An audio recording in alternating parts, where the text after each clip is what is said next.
Hai, siapapun kalian yang sedang menyaksikan video ini, aku ucapkan terima kasih banyak ya. Dan selamat datang di channel video YouTube aku. Perkenalkan, namaku Abi Yuna, dan ini adalah alur cerita filmku yang pertama. Jangan lupa untuk like, komen, dan subscribe ya, supaya aku lebih bersemangat lagi untuk mengupload video-video alur cerita film selanjutnya. Dan buat kalian yang sudah subscribe, aku ucapkan terima kasih banyak ya. Di video kali ini, aku akan membahas sebuah alur cerita film yang berjudul Goodnight Mommy. Film ini dirilis tahun 2022. Ini adalah film horor psikologis. Film ini seru banget untuk kalian tonton. Film ini berkisah mengenai dua anak laki-laki kembar yang bernama Ilyas dan Lukas, serta ibu mereka yang bernama Susan.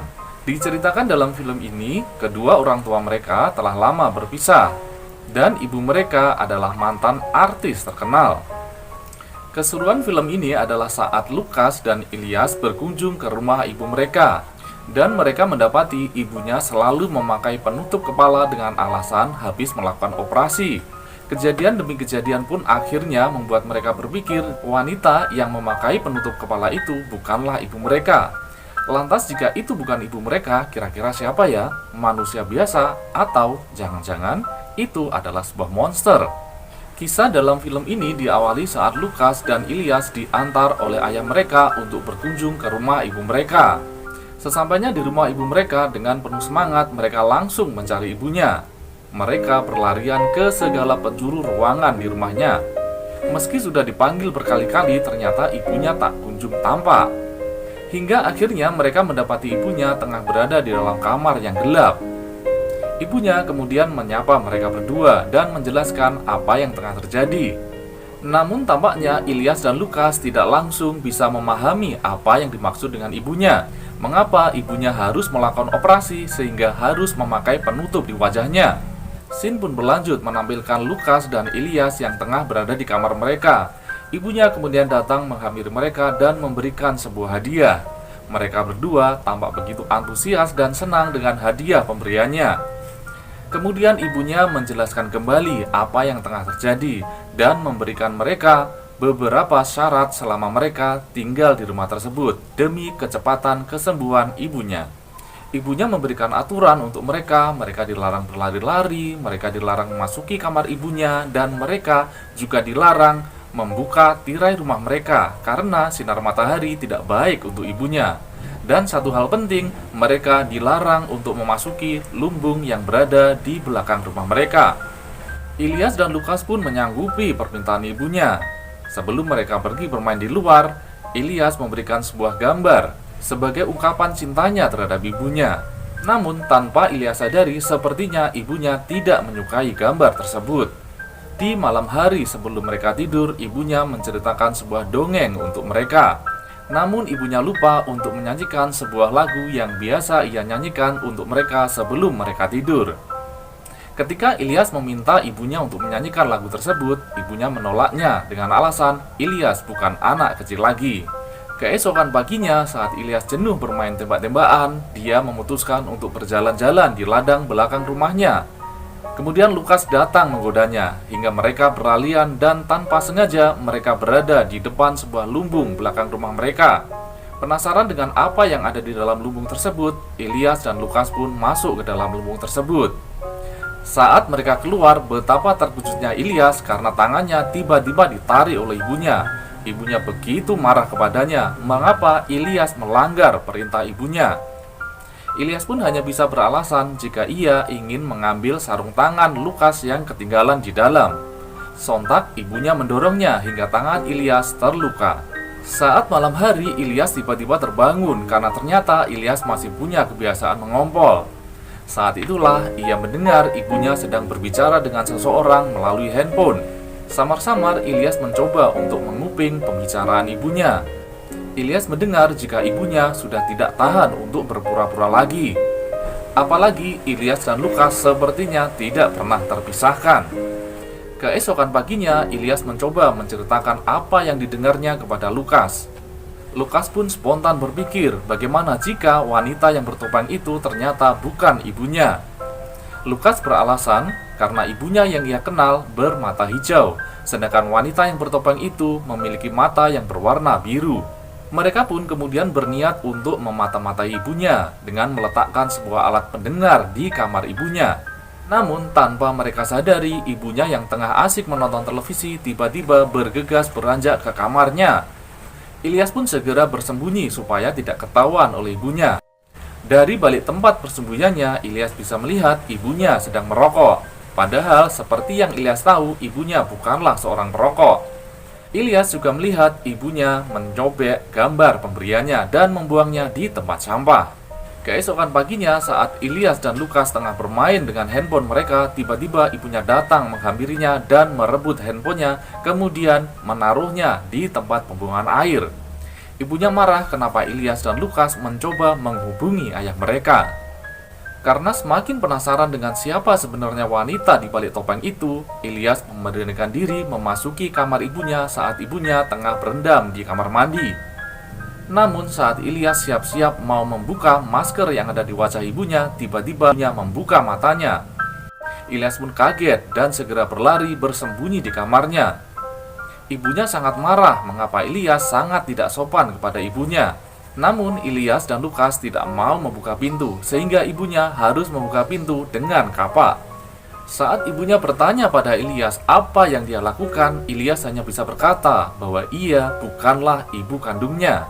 Ibunya pun kemudian marah dan menyeret Ilyas ke kamar mandi, sampai Ilyas mau mengatakan jika ia adalah ibu kandungnya. Scene pun kemudian berganti menunjukkan ibunya yang tengah melakukan perawatan. Namun di saat itu pula, ibunya menyadari ada sesuatu yang mengelupas di jari kakinya. Bukannya merasa kesakitan, si ibu malah terus mengelupas seluruh kulit yang ada di tubuhnya hingga bagian punggungnya pun terkelupas. Di bawah guyuran air hujan, Ilyas dan Lukas memutuskan untuk pergi dari rumah tersebut. Mereka mencoba meminta pertolongan kepada rumah yang ditemuinya. Namun sialnya ternyata rumah tersebut kosong. Untung saja mereka bisa masuk ke dalam rumah tersebut. Setelah dirasa aman, mereka pun akhirnya memutuskan untuk tidur di tempat tersebut. Karena tidak bisa tidur, Ilyas kemudian melihat-lihat ruangan yang ada di rumah tersebut. Dan betapa terkejutnya dia ketika ada sesosok monster hitam berada di depannya. Ilyas yang kaget tidak bisa berbuat apa-apa. Dia hanya bisa diam, berserah diri. Dengan cepat, monster itu langsung menyerang Ilyas. Serangan monster itu tiba-tiba berhenti saat Ilyas terbangun dari tidurnya. Jadi ternyata dia baru saja mimpi. Saat Ilyas terbangun, tiba-tiba dua orang polisi sudah berada di depannya. Mereka pun akhirnya dibawa ke kantor polisi.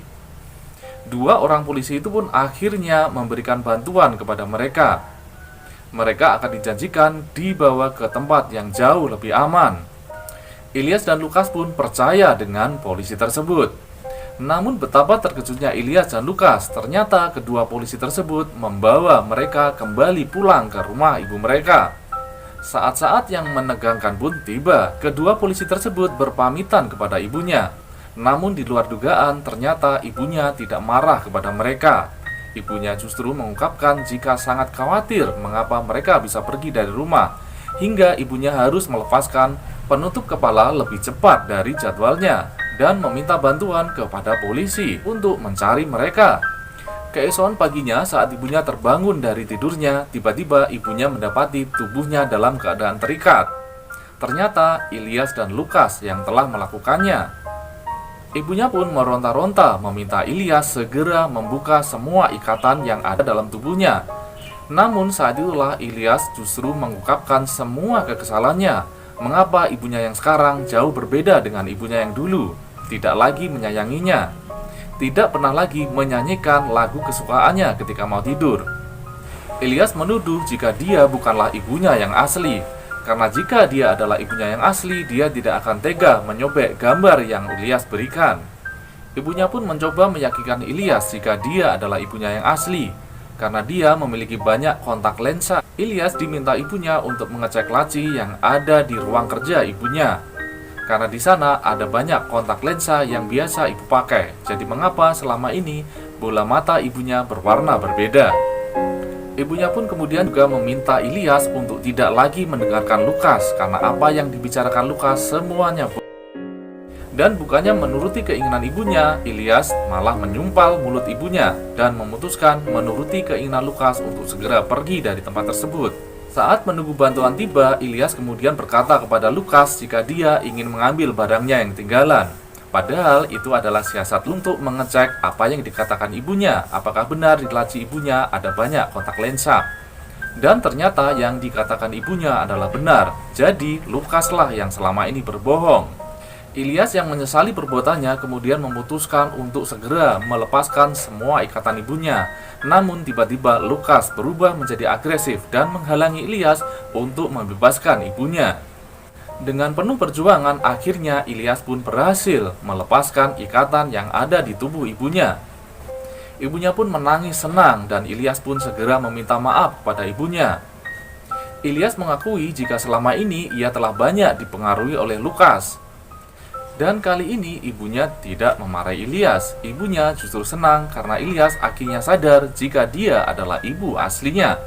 Dengan pelan, ibunya pun mengajak Ilyas untuk menuju ke sebuah lumbung yang berada di belakang rumah mereka. Dengan berbekal lampu minyak, mereka menuju lumbung tersebut. Di dalam lumbung, Ilyas bertanya pada ibunya mengapa ibunya mengajak Ilyas ke lumbung tersebut. Ibunya kemudian meminta Ilyas untuk berkonsentrasi dan mengingat-ingat apa yang telah terjadi. Namun Ilyas sepertinya tidak bisa mengingatnya. Hingga ibunya menyuruh Ilyas untuk melihat ke sebuah bagian dinding kayu. Dan Ilyas hanya bisa melihat jika itu adalah sebuah bekas cat. Dengan pelan ibunya akhirnya menjelaskan jika itu bukanlah sebuah bekas cat, tapi itu adalah sebuah bekas peluru yang menyasar yang tidak sengaja Ilyas lakukan. Dan tanpa sengaja pula melukai Lukas saudara kembarnya sehingga menyebabkan Lukas meninggal dunia. Ilyas mencoba menyangkal kejadian tersebut dan tidak mau menerima kenyataannya. Namun ibunya terus meyakinkan Ilyas jika itu adalah benar dan semua bukanlah kesalahan Ilyas karena tidak disengaja. Ilyas pun kemudian histeris dan tanpa sengaja mendorong tubuh ibunya hingga jatuh ke lantai. Ilyas pun kaget dan lebih kaget lagi ternyata lampu minyak yang ia bawa jatuh dan menyebabkan jerami yang ada di lumbung tersebut terbakar. Dengan cepat api pun menyebar